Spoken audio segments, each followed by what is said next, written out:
"You're just not party material." My sister laughed as the family uninvited me again. So when I got promoted, I booked my dream venue and sent invitations to everyone but them. The rage text started before the toast was even made. I, 32M, stared at the family group chat, my coffee growing cold as my sister's latest message burned into my retinas. The annual family reunion was coming up, and once again, I wasn't invited. Her message was casual, almost dismissive, explaining that they'd already made reservations and there simply wasn't room for one more. The kicker came in her follow-up text, where she laughed and said I just wasn't party material anyway, that I'd probably just sit in the corner looking uncomfortable like I always did. My hands trembled as I set the phone down. This was the fourth family event in 2 years where I'd been quietly excluded. My sister had somehow appointed herself the family social coordinator, deciding who fit the vibe and who didn't. According to her, I was too quiet, too serious, too awkward for their carefully curated gatherings. The irony wasn't lost on me. I just received my promotion letter 3 days earlier. After 6 years of grinding as a junior analyst, I was now the regional director of operations for our company's East Coast division. The salary bump was substantial, but more importantly, it came with an entertainment budget that made my previous income look like pocket change. I picked up my phone and scrolled through the group chat history. There were photos from my cousin's birthday party last month, my uncle's retirement celebration, my sister's housewarming. In every single photo, there was an empty space where I should have been. My parents were always there, smiling and laughing, seemingly oblivious to the fact that their son was systematically being erased from family memories. My sister had perfected the art of exclusion. She never said I was banned outright. Instead, she'd mention events casually, claim she forgot to add me to planning conversations, or explain that venues had limited capacity. When I tried to address it directly with her, she'd brush it off with that infuriating laugh and tell me I was being paranoid. But I wasn't paranoid. I was methodical. I'd been documenting every slight, every casual dismissal, every time she made me feel like I was some kind of social liability. The pattern was clear, and it had been building for years. The breaking point had actually come 6 months earlier, during my nephew's graduation party. I'd found out about it through my cousin's Instagram story, seeing my entire extended family gathered in my sister's backyard while I sat alone in my apartment, completely unaware the event was even happening. When I confronted my sister about it later, she told me she'd been planning to invite me but decided against it because I always made things weird with my serious energy. That night, I'd made myself a promise. The next time I had something worth celebrating, I'd make sure they understood exactly what they'd been missing. The promotion was perfect timing. I opened my laptop and began researching venues. Not just any venues, the kind of places that appeared in lifestyle magazines, the sort of spaces my sister always tagged in her aspirational Instagram posts but could never actually afford. After 2 weeks of searching, I found it. The Meridian Club sat on 40 acres of pristine lakefront property, with floor-to-ceiling windows overlooking the water and a private dining room that could accommodate exactly 50 guests. The booking fee alone was more than my sister spent on her entire mortgage payment, but I didn't hesitate. I put down the deposit immediately. The guest list took more careful consideration. I invited everyone, my parents, all my aunts and uncles, every cousin, family friends, even some of my sister's close friends who'd been absorbed into our extended family circle over the years. The only names missing from the elegant invitation list were my sister and her husband. I crafted the invitations personally. Heavy cardstock with gold foil lettering announced a celebration dinner to honor my promotion to regional director. The date was set for the same weekend my sister had been planning her annual family lake house gathering, a detail I discovered through some careful social media reconnaissance. The responses started coming in within days. My parents called, confused but excited, asking if there had been some mistake with the invitation list.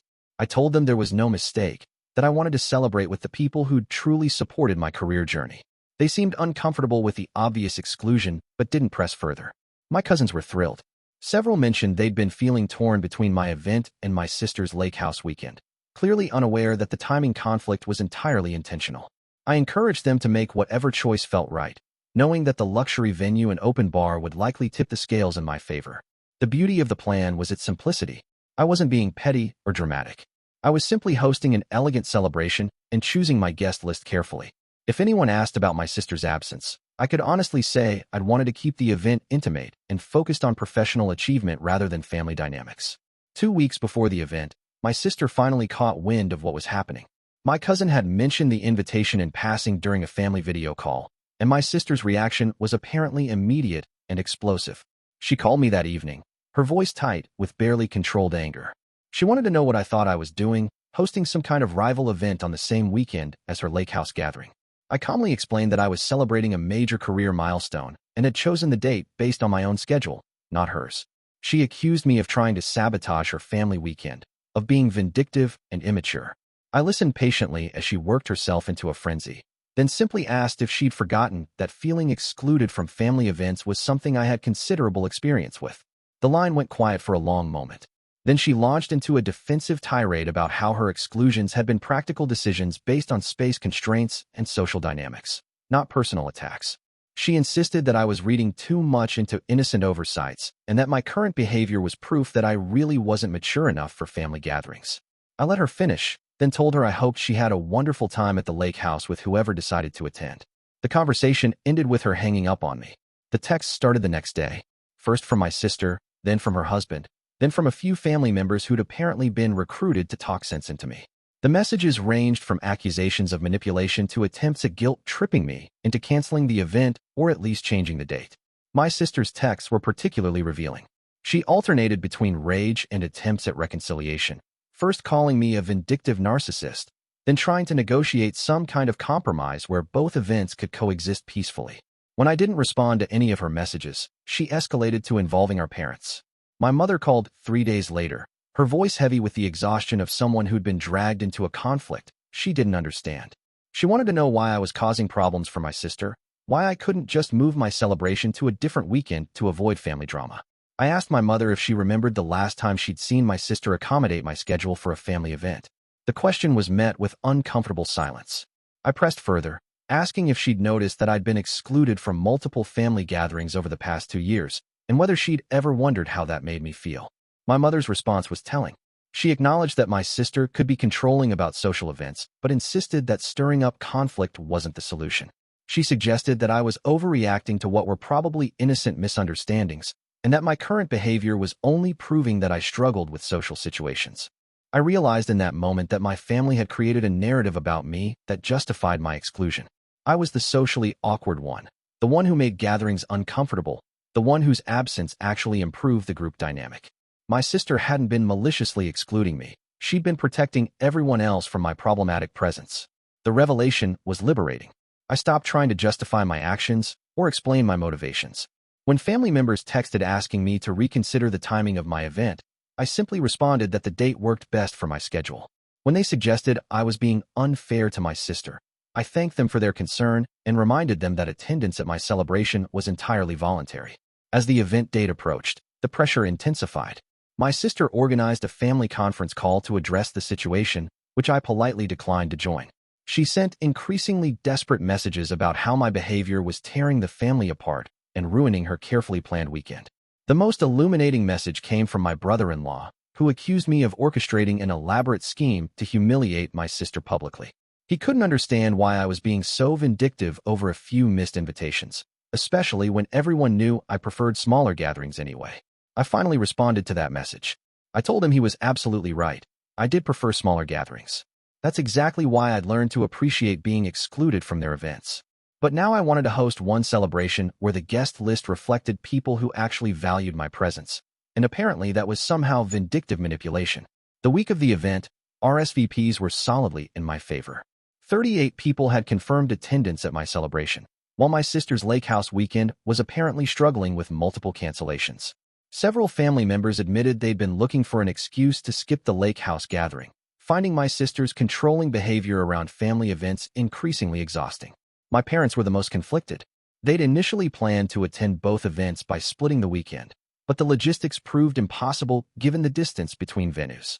They ultimately chose my celebration, explaining to my sister that they wanted to support my career achievement and rarely got opportunities to see me in a celebratory context. That decision triggered the final explosion. My sister sent a group text to the entire extended family, accusing me of manipulating everyone into choosing sides and destroying family unity for petty revenge. She claimed I'd orchestrated the entire situation to publicly humiliate her and that anyone who attended my event was endorsing my vindictive behavior. The group text backfired spectacularly. Several family members responded with their own stories of feeling controlled or excluded by my sister's event planning over the years. My cousin mentioned being uninvited from my sister's birthday party last year over a minor disagreement about dietary restrictions. My uncle shared that he'd stopped suggesting family gathering ideas because my sister always dismissed them as impractical or poorly planned. Reading those responses, I realized I hadn't been the only one feeling excluded and marginalized. My sister's need to control family social dynamics had been creating resentment for years, and my celebration had simply provided an opportunity for that frustration to surface. The night before my event, I received one final text from my sister. She told me I'd won, that her lake house weekend was essentially canceled due to lack of attendance, and that I should be proud of destroying a family tradition out of spite. She hoped I enjoyed my vindictive little party and looked forward to seeing how I'd handle being completely cut off from family events going forward. I stared at that message for a long time, waiting to feel some combination of guilt or satisfaction. Instead, I felt oddly peaceful. The family traditions she was threatening to exclude me from were ones I'd already been excluded from.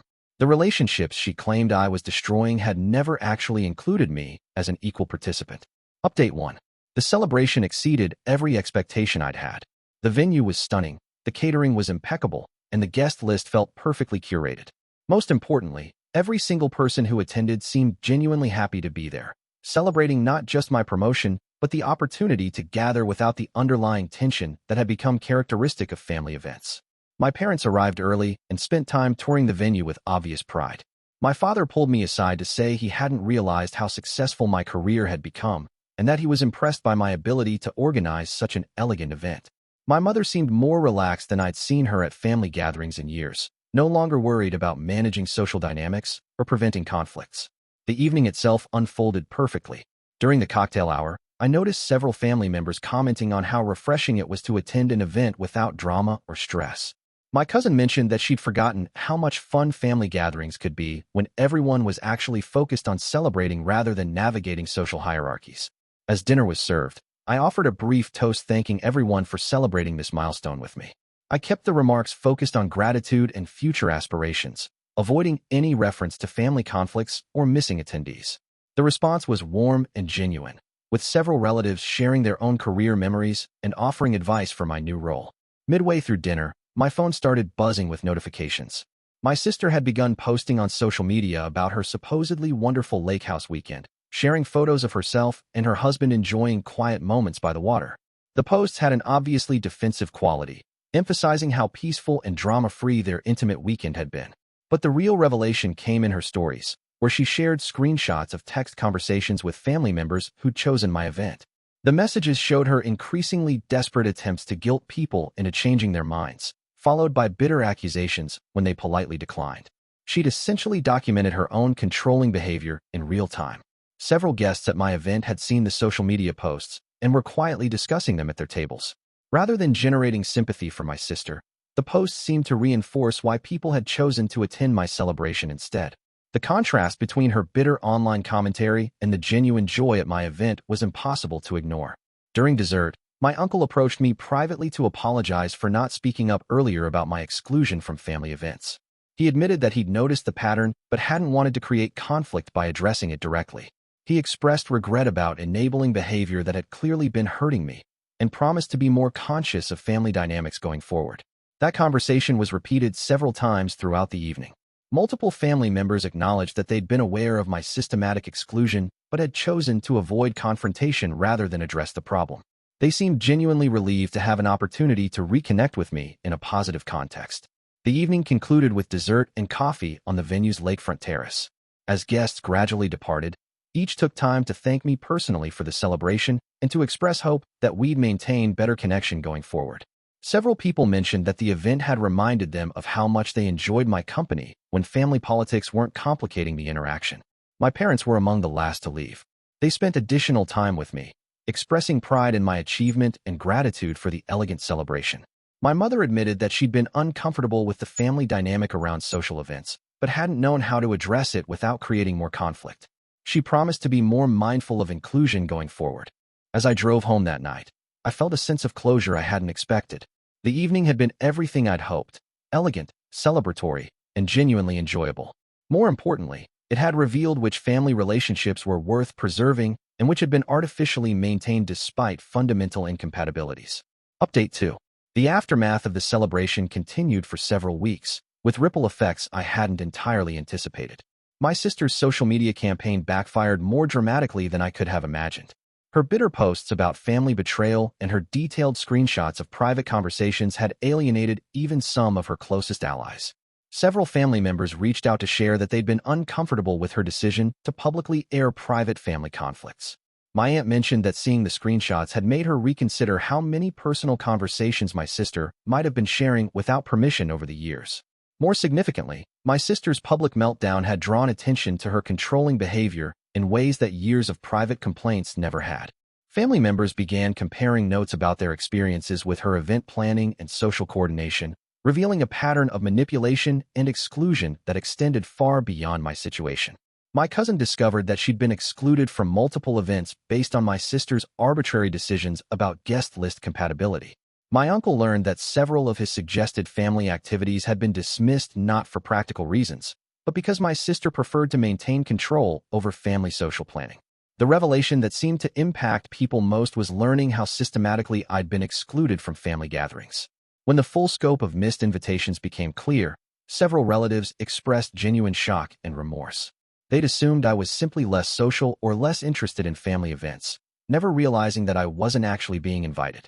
My brother-in-law, who'd initially been my sister's strongest defender, reached out to apologize for his accusatory messages before the celebration.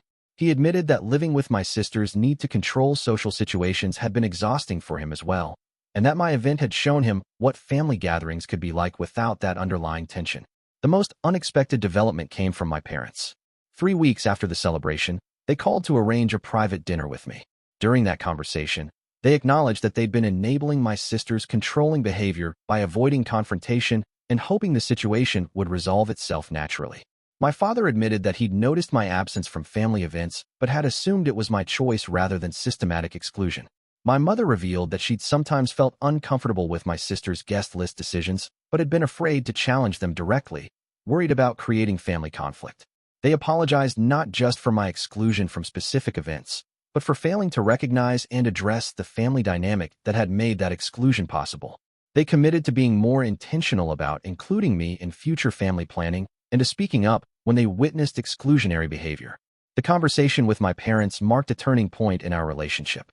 For the first time in years, I felt like they saw me as an individual deserving of consideration rather than just a potential source of social awkwardness to be managed carefully. My sister, meanwhile, had largely withdrawn from family communication. She'd stopped organizing group events and had limited her family interactions to individual relationships that she could control more easily. Several relatives mentioned that she seemed to be punishing the family collectively for choosing my celebration over her lake house weekend. Her withdrawal actually seemed to relieve rather than concern most family members. Without her constant management of social dynamics, people began communicating more directly with each other. My cousin started a family group chat that focused on sharing updates and coordinating casual get-togethers rather than orchestrating elaborate events. The new family dynamic felt healthier and more authentic. Conversations were less performative, gatherings were more spontaneous, and people seemed more relaxed when they didn't have to worry about meeting someone else's social expectations. 6 weeks after my celebration, I received an unexpected message from my sister. She wanted to meet for coffee to discuss our relationship. The message was notably different from her previous communication. No accusations, no attempts at manipulation, just a straightforward request for conversation. Update 3. Meeting my sister for coffee felt surreal after months of bitter conflict and public confrontation. She looked tired in a way that went beyond physical exhaustion, as if the effort of maintaining her social control had been draining her for years without her realizing it. She began by acknowledging that her behavior around family events had been controlling and exclusionary. She admitted that she'd convinced herself she was protecting family harmony by managing guest lists and social dynamics, but recognized that she'd actually been prioritizing her own comfort over other people's feelings and inclusion. The apology was more genuine than I'd expected. She specifically addressed my systematic exclusion from family gatherings, acknowledging that it had been intentional rather than accidental. She told herself she was sparing me from social situations where I might feel uncomfortable, but admitted that she'd really been prioritizing her own vision of how family events should feel.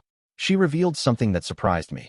She'd always felt intimidated by my professional success and worried that including me in family gatherings would highlight her own lack of career advancement.